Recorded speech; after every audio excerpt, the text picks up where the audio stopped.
Waziri Mkuu wa Jamhuri ya Muungano wa Tanzania Mheshimiwa Kassim Majaliwa amewataka wanafunzi wa vyuo vikuu na vyuo vya kati kote nchini kuhakikisha wanatumia vyema mitandao ya kijamii ili kuepuka kutiwa hatiani kwa ukiukaji wa sheria za nchi. Waziri Mkuu Majaliwa ametoa rai hiyo wakati wa maadhimisho ya miaka 21 ya Jumuiya ya Wanafunzi wa Taasisi ya Elimu ya Juu TAHLISO yaliyoadhimishwa leo Juni 14, 2025 jijini Dodoma. Kwa kuwaelekeza wanafunzi wote kuzingatia matumizi salama ya teknolojia ya kidigitali, hususani matumizi ya mitandao ya kijamii ambayo wengi wenu mmekuwa mkitumia kupata nyaraka mbalimbali za masomo yenu, mkitumia mitandao ya kijamii kufanya mawasiliano na taasisi, lakini pia na maeneo mengine, kwamba matumizi yawe yale tu yenye tija.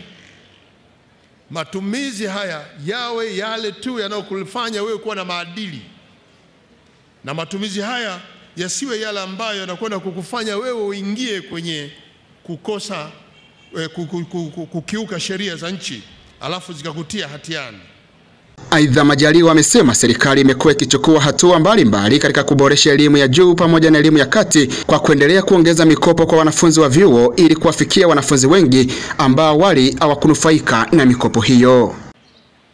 Leo hii kwa bajeti yetu ya mwaka 2025-26 tunatarajia kuingiza vijana wengi zaidi kufikia 252,773, wakiwemo 88,000 ambao hawakuingizwa kwenye mikopo na tunawaingiza.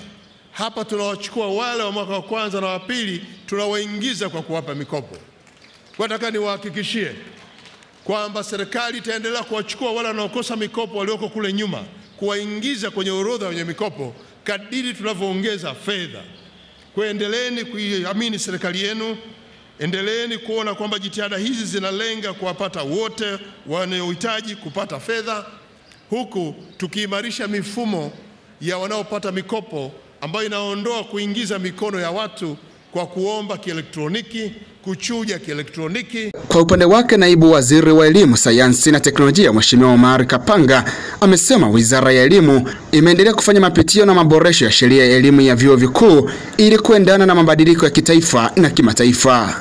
Marekebisho ya kifungu cha 58 cha sheria ya vyuo vikuu sura 346 na kanuni ya 33 ya kanuni ya vyuo vikuu, nayo vile vile tunaendelea na marekebisho yake. Lengo la hatua hizi ni kuongeza ufanisi na kuhakikisha kuwa taasisi za elimu zinatekeleza majukumu kwa kuzingatia muktadha wa sasa wa maendeleo ya kijamii, kiuchumi na zinaendana na mabadiliko ya kikanda na kimataifa.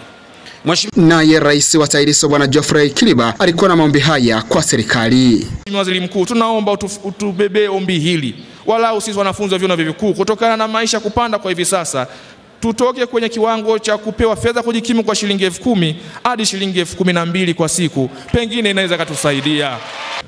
Lakini pia tunatamani, Mheshimiwa mgeni rasmi, kwa jitihada kubwa ambazo mmeziwekeza katika vyuo vyetu, walau kwa baadhi ya vyuo ambao vinaendelea na utaratibu wa kutoza supplementary exam, tungewekea utaratibu wa kuhakikisha kwamba utaratibu huu unafanywa kazi ili kuwa na mazingira wezesha kuwasaidia wanafunzi kufanya mitihani yao ya marudio ya supplementary ili kusudi kila mmoja awe na safari njema katika maisha yake ya kielimu.